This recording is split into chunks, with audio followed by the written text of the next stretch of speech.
In our last lesson, we talked about multiplying vectors. We did it in such a way, it's called a dot product, where the result of multiplying these two vectors together gave us a scalar. Oddly enough, there's another way to multiply vectors. In this case, it's called a cross product, and you end up with a vector result. So this is when you multiply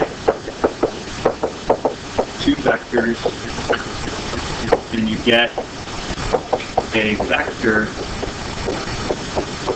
result. Okay? And it's going to look like this: A cross B. Okay?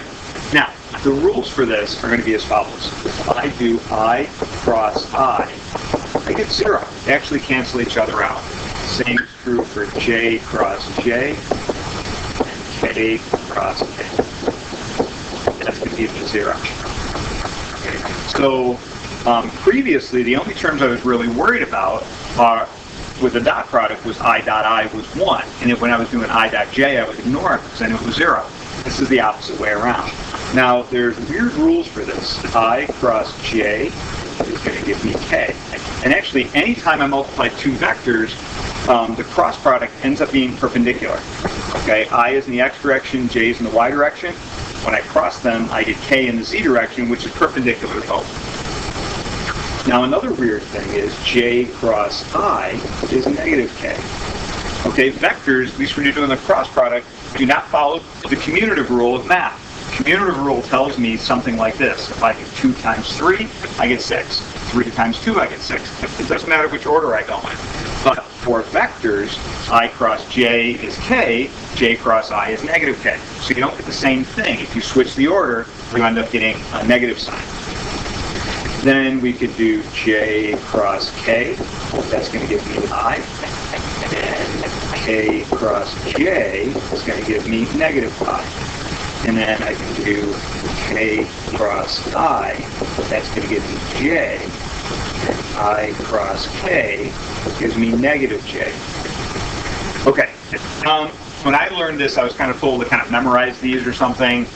There's lots of little tricks. I found the easiest trick is this. If I write down I, J, K, I, J. Okay, and remember, if I'm going this way, I get a positive result. If I'm going this way, I get a negative result. So let's do an example. If I do J cross K is going to give me I, and I'm going to the right. So J cross K gives me I. It's positive because I'm going to the right. If I do another example, if I do I cross K, if I do I cross K, I get negative J. I cross K is negative J. Okay, negative because I'm going to the left. And I actually kind of write this down every time, and I use that to kind of remind me of when to make them negative and negative positive. Now, relating it to the magnitudes of vectors, the magnitude of A cross B is going to equal the magnitude of A times the magnitude of B times the sine of theta. When you do the dot product, it's the cosine. When you do the vector product, it ends up being the sine. So here's an example to find the cross product of vectors C and D here. So C cross D is going to equal 4i minus 3j minus 2k cross 2i minus 2i, plus 4j. There's not a k term on this. If there was, it would be a longer problem. These tend to get a little bit tedious because it's like multiplying trinomials. I have to take this 4i and multiply it by each term over here, and then the 3j multiply it by each term. So it can get a little bit long.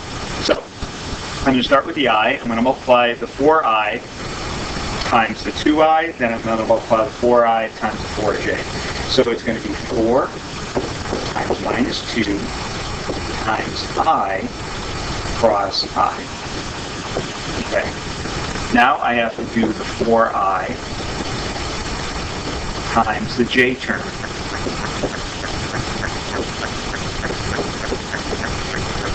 And then, if I had a k term, I'd have to do the 4i times that k term. Luckily, I don't have that, so it's not going to be quite as long. Okay. Now, plus. Now I'm going to do the j term times each term in the second one. So it's going to be minus 3 times the first term minus 2, and then it's j cross I. And I have to make sure that I'm keeping the order right, because if I switch the order, it changes the problem.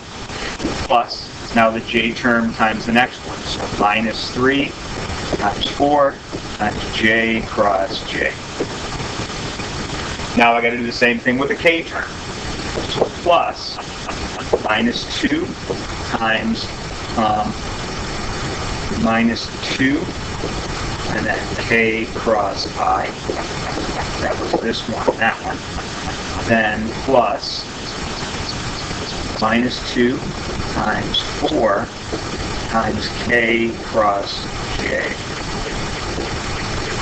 All right, now the next step. Oh, look, here I have an I cross I. I cross I is 0, so I can ignore that term because it's 0. And then over here somewhere, I have a j cross j. That's also going to be 0. So we don't have to worry about those anymore. Now, I look at this first term here that's left, and I get 16. Now, I cross j. Oh, it's going to be a k, but is it positive or negative? Let me write down my little mnemonic. And it's ij. So ij gives me k. I'm going to the right, so it's positive. So 16k for that first term. So I took care of that one. Now this term, minus 3 times minus 2 is plus 6. J cross I. So up here in my mnemonic, j cross I gives me k, but I'm going the other way, so it's negative. So times minus k. All right. Now my next term is here. Minus 2 times minus 2 is 4. And then k cross I. K cross I. K cross I gives me j. And it's positive because that's one on the right. So times positive j plus, my last term here is minus 2 times 4 is minus 8 times k cross j. K cross j is I, but minus is one on the left, so minus I. Putting this all together, I have, let's start with the I term. I have a minus 8 times minus I, so it's 8I. And then I have 4j. And then here I have a 16k and a minus 6k. That's going to give me plus 10k. So C cross D gave me this vector.